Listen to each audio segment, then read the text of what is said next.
Hey guys, good morning. Welcome to Online Learning Week 2. We're on Wednesday the 25th. So you were looking yesterday in promises to keep at the Harlem Renaissance in particular, but really just the movement, the positive side of that movement of African American people up to the north. Now we're kind of switching gears, so we're going to jump ahead. So that was in the 1920s, all right? And now we're going to jump ahead to like 1929, the 1930s, all right? Things are different, all right? We've had that era of prosperity, but if you guys remember, what happened in this country in the late 1920s, 1929, 1930, was the Great Depression. And the Great Depression affected everybody, okay? Even if you were wealthy, you probably lost all that money in the stock market, not too different than what is going on now, all right? We're having a very tough time with the stock market now as well. But the Depression caused everybody to struggle. I mean, think back to the Dust Bowl. Remember, these things were tied together. Esperanza Rising, this is all around that time. That's why people are fighting for jobs. You have the Okies coming into California to try to find work, right? So Jackie Robinson is a teenager at this time, and that's what we're going to kind of learn about today and how this sets the stage for what's coming further, all right? So today we're going to talk about his family, and for those of you that are romantics, we'll see this is on the second part of the reading is where we get introduced to his wife, all right? So the mother of Sharon, all right, Robinson, she talks about how they met in college, all right? So we'll do a reading aloud. I'm going to point out vocabulary to you while we go, but I also want you to pay attention to the photos in the margin, and then we'll go over some photos that I'm not going to send home, but that, we'll look at together and we'll talk about tonight during our Zoom session, all right? All right, so we're going to read 16 to 19, all right? You can see in the margins here, right? We have Jackie sitting in the middle, his Uncle Mac, and his grandmother Mally, all right? Down here, all right, we have his brother Mac running. We're going to learn a little bit about his background, all right? I'll get to the Joe Louis photo later when we come across it, okay? So the glory of the Harlem Renaissance was short-lived. In 1929, it was replaced by a deep economic depression. Dad was in junior high at the time, all right, that's middle school. He helped his family out by taking on odd jobs like delivering newspapers, cutting the neighbor's grass, and selling hot dogs during football games at Pasadena's Rose Bowl. And he endured the problems associated with being poor and fatherless. When he was a teenager, Dad and his friends formed the Pepper Street Gang. They didn't use drugs, drink alcohol, or start fights, but they did throw clumps of dirt at passing cars, swipe golf balls and sell them back to the golfers, and steal fruit from the local grocers. Several key factors helped my dad avoid serious trouble. The first and most important was his devotion to his mother and the values she worked hard to instill in him. The second was his love for athletics. Most of my dad's energy went into playing sports. In 1935, he was a star high school football quarterback at Muir Tech, where he also played baseball, basketball, tennis, and held records in track. Dad's older brothers were another big influence on him. He really looked up to Edgar, Frank, and Mac. Dad didn't always understand Edgar's odd behavior, but he admired his love of speed. Edgar's feats on roller skates and his bicycle were legendary. It was said Edgar could outrace the bus from Pasadena to Santa Monica, a 30-mile trip. Frank was my dad's favorite brother, but Mac became his idol. When Dad was 13, he watched with pride as Mac won a place on the U.S. Olympic track and field team. Mac went to Berlin, Germany for the 1936 Olympic Games. Dad listened to all the track meets on the radio. The U.S. relay team, made up of African-American athletes Jesse Owens, Uncle Mac, Ralph Metcalf, and Johnny Woodruff, and Cornelius Johnson, won the gold medal. By the end of the Olympics, Owens had won 4 gold medals. Mac had won a silver in the 200-meter dash. The 1936 U.S. Olympic relay team's victory was more than a personal athletic triumph. The team won one for humanity. The performances of my uncle and other African-American athletes shattered Nazi leader Adolf Hitler's theory of racial superiority. You know what? I didn't add that as a vocab word, but I want to make sure we have superior. Actually, we have it further now. Don't worry about it. We're going to use superior. Same idea, superior and superiority. The Nazis, who rose to power in Germany in the 1930s, believed that select white people known as Aryans were superior to all other races, including blacks and non-Aryan whites. German leader Hitler snubbed Jesse Owens by refusing to shake his hands at the Olympic medal award ceremony. But Black America and freedom lovers everywhere celebrated this stunning victory over racism. The 1930s saw the rise of other African American sports heroes. Joe Louis, the Brown Bomber, was one of the most admired athletes of the time. On June 22, 1938, the heavyweight champion faced Germany's Max Schmeling in the ring. Like the 1936 Olympics, more than sports records were riding on the outcome.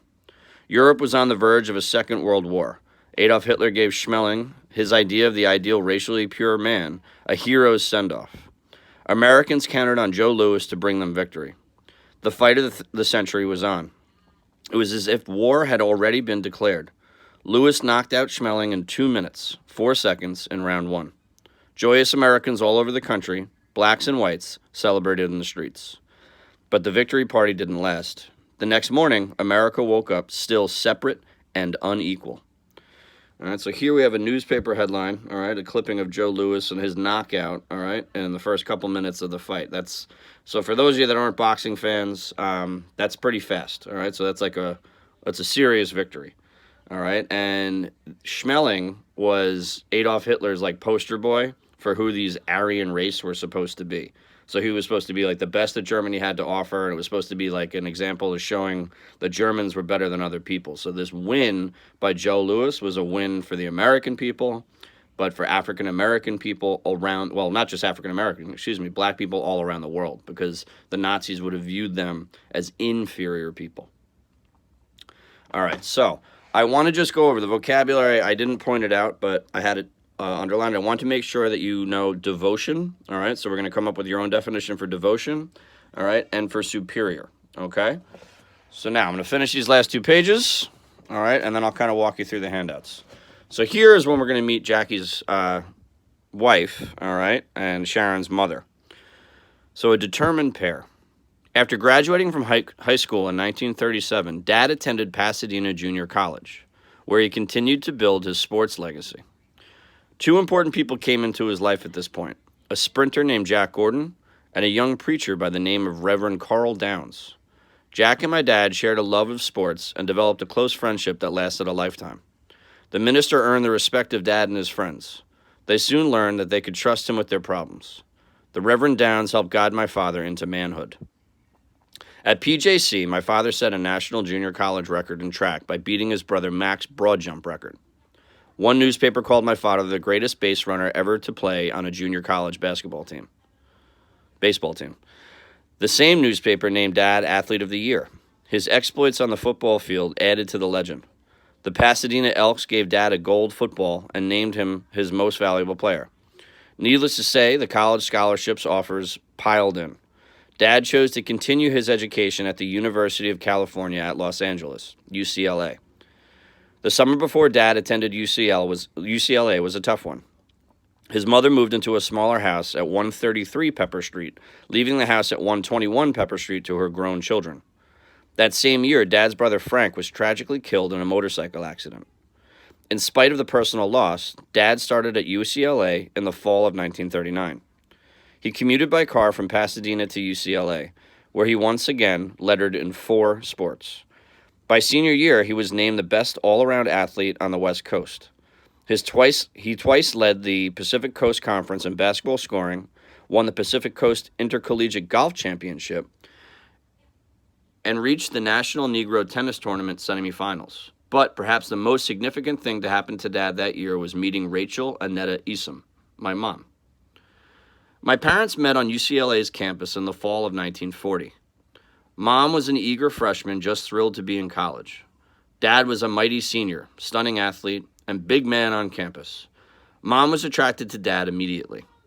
She liked his warm, engaging smile and the fact that he was confident without being cocky. In the 1940s, black students at UCLA were a very small minority. Each day, between classes, they gathered in the Kirkhoff Hall to eat and talk. This is where my mother and father met frequently, and then began to date. My parents were serious people with strong personal goals. Each wanted to be somebody. Mom wanted to be the first in her family to earn a college degree. Dad wanted to be a professional athlete. As the romance between my parents heated up, so did America's preparation for World War II between 1939 and 1945. As African Americans protested against their exclusion, all right, I'd like you to define that word, from the growing defense industry, Dad proposed to my mom. Not long after, President Franklin Delano Roosevelt signed an executive order banning discrimination in all plants working on national defense contracts. My father was drafted into the United States Army. It was still segregated. All right, so we've read through this, all right? You got 3 vocabulary words, all right? And just to go over them again, I want you to define devotion, superior, and exclusion, all right? Tonight, we'll go over just all the words that you guys are supposed to have. I just want to make sure we're all on the same page, all right? And now I'm going to try to show you off my computer. It might not come out that well, but you guys will have the handout to go through, all right?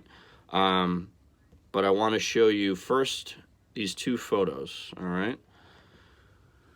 So this photo here is a very famous one, all right? And you can see on the title, Jesse Owens competing in the 1936 Olympics, all right? And if you remember, he was one of the guys on that relay team. He was the one that was snubbed by Hitler.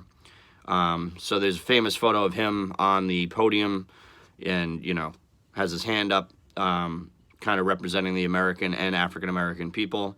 And later on, you know, it's traditional that the country, the president, whoever the leader is of the Olympics will shake hands with those that win. And Hitler made sure he wasn't around for that, all right? Because, again, he's racist towards African-American, black people in general, all right? Also, as you guys know, I'm sure from your family histories, all right, the Nazis and Hitler, who led the Nazis, were very discriminatory against the Jews, all right? And so he's someone who you could argue is the architect or the big push behind the Holocaust. So he wasn't a very good guy, to say the least, all right? So this is a big deal, just like that Joe Frazier fight, you know, this is a blow to the propaganda and the ideas that the Nazis are sending around the world that, you know, they're better than everybody else, that races are inferior to their own Aryan race. All right, now here you have a picture of Adolf Hitler, all right, this is in the reviewing stand, so like in the audience. All right, so you have Hitler here. I believe that may be Mussolini, I'm not 100%. I think that's Goebbels, all right? So this is a guy who was like a propaganda minister for Hitler and, you know, tried, you know, you see the flags in the background and stuff like that. They're putting on a big show, trying to show the world that, you know what, the Nazis have got it right. But every time they lose, especially to an African-American athlete, we're seeing, hey, maybe that's not the case. All right, so this is the organizer I want you guys to fill out. It's really simple, okay? So basically, we have cause, all right, and effect. So I want you to look at the effects, all right, and then you're going to find the causes to them, all right? So the first one being Jackie Robinson avoided serious trouble as a teenager, right? So what I would do is I would try to find where we're talking about Jackie Robinson avoiding trouble as a teenager, right? So that looks like that second paragraph on page 16. All right, when he was a teenager, Dad and his friends formed the Pepper Street Gang. They didn't use drugs, drink alcohol, right? But they did throw clumps of dirt in cars, swipe golf balls, all right? Several key factors helped my dad avoid serious trouble. The first and most important, all right? So you want to look in that section, and you're going to see the first, the second, the third, all right? And that's going to tell you exactly what you really need to put, all right? So we've got 1, 2, 3, all right? So you're kind of coming up with the evidence, but you're doing it in backwards, all right? So you know the effect is that Jackie Robinson avoided serious trouble, all right? How did he do that? Who is he looking up to? That kind of thing. And then the second one you're finding evidence for, also 1, 2, 3 pieces, all right, is Americans believe that they had won a victory over racism during the 1930s, all right? So this is somewhere where maybe you're going to talk more about the Olympics, all right? But there can be other evidence too. And that's it, all right? So you're really just coming up with like 6 pieces of evidence that support the effects that Jackie Robinson, all right, so 3 for Jackie Robinson being avoiding trouble, and then the other having people like Americans feel that they have a victory over racism, all right? So that's it for English for today. It's pretty straightforward, all right? So you have 3 vocabulary words in that graphic organizer to fill out. We'll go over that tonight. And what I do want to do, I'm going to kind of do just a little walkthrough of the history for the next video. But I want to focus on editing, all right, so that you guys can actually start moving along with those second drafts of your paper, All right. So I'll catch you guys on Zoom, and next video is coming up shortly.